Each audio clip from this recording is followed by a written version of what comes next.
L'info du Grand Lille en continu. Adrien Lanois. Mercredi 15 février, bonjour à toutes et à tous, ravi de vous retrouver pour une nouvelle édition du journal de la rédaction ce matin, 7h30 en direct. Bon réveil à toutes et à tous, bon appétit également si vous prenez votre petit déjeuner. Voici d'abord vos prévisions météo du jour avec encore un temps en sec mais un peu plus nuageux tout de même qu'hier. On aura quelques perturbations surtout ce matin et tout cela devrait se dissiper cet après-midi pour laisser place encore au soleil. Les températures elles continuent de grimper jusqu'à 13 degrés de prévu cet après-midi, c'est 7 degrés de plus que les normales saisonnières. On en reparle après ce journal. À la une également l'infotrafic. Tout va bien à 7h30 sur les routes, pas de ralentissement à signaler, tout est au vert, le trafic est fluide ce mercredi matin. Là encore, on en reparle dans 8 minutes après le journal. On ouvre d'abord cette édition avec une première information pour vous annoncer un forum de l'emploi à Wattrelos ce vendredi. Près de 60 entreprises seront présentes avec de nombreuses offres d'emploi. D'abord des postes de saisonniers pour travailler cet été, mais aussi des CDD et CDI dans des entreprises de différents domaines, comme la santé, les services à la personne, le bâtiment ou encore la restauration.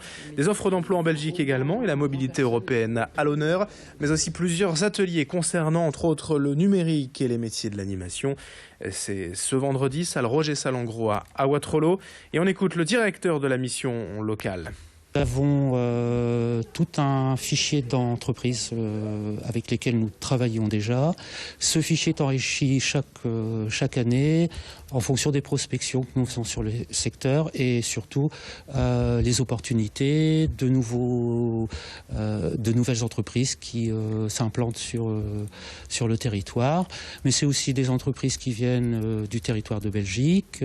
Toutes les entreprises qui seront présentes sur le salon auront leurs représentants en direction des ressources humaines présents. Donc on a affaire à des recruteurs.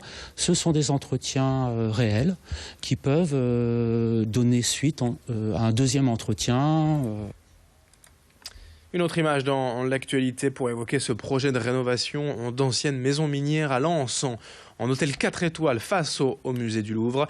52 chambres à aménager dans d'anciens corons dont la façade sera également refaite tout en conservant tout de même l'esprit des maisons de mineurs.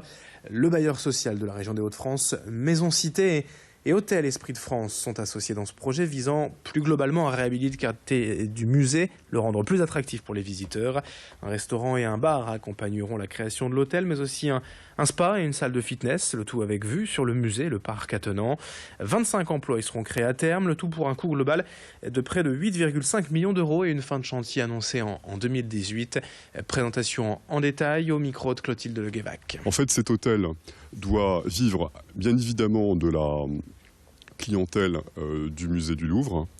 Il doit aussi vivre des supporters et des équipes de football, supporters du RC Lens. Vous savez que le stade Bollaert est très près, à pied, avec l'allée verte de l'établissement. Mais il doit aussi vivre de la clientèle des entreprises du bassin minier. Et enfin, il y a une quatrième source d'activité que nous identifions, qui est ce qu'on appelle le tourisme de mémoire.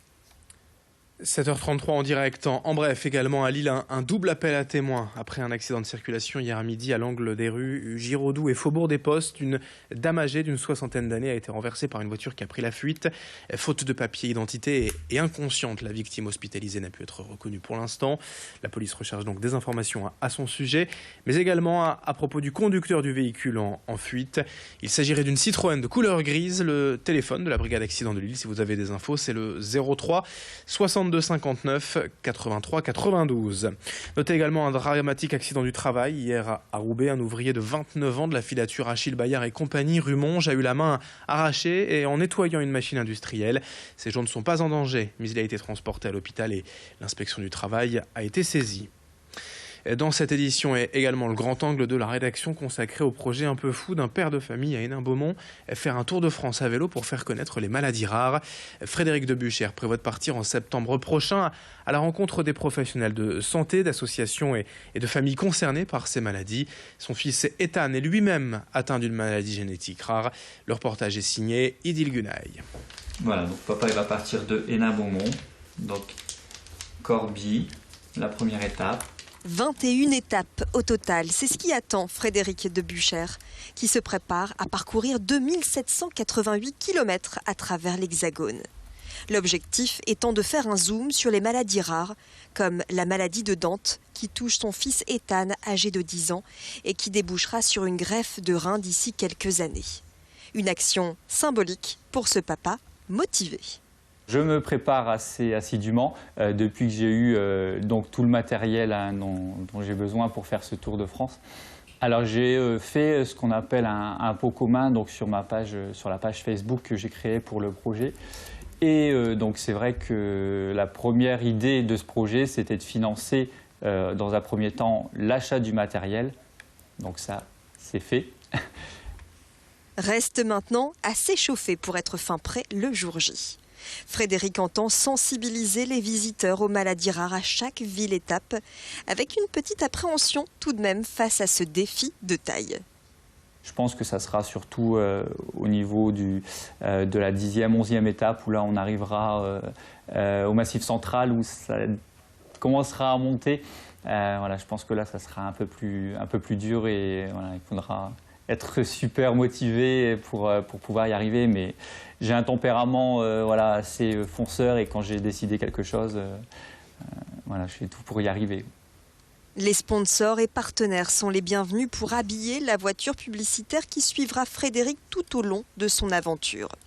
Aux couleurs de l'association Valentin APAC, ce papa s'élancera d'Hénin-Beaumont le 18 septembre pour un retour prévu le 8 octobre, sous les encouragements d'Ethan, spectateur invétéré du périple sportif de son père. Et puis pour finir ce journal, puisqu'on parle d'enfants, justement, de quoi les occuper, les faire jouer cette semaine avec l'atelier Lego au centre commercial d'Anglo. Les géants, les fameuses briques de jeu sont par milliers disponibles pour les enfants de 18 mois à 12 ans pour créer, imaginer, construire et donc s'amuser.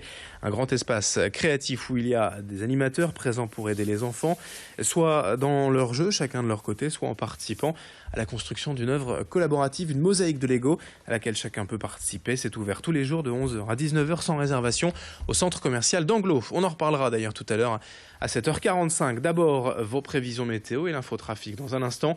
7h37 ce matin sur Grand Lille TV.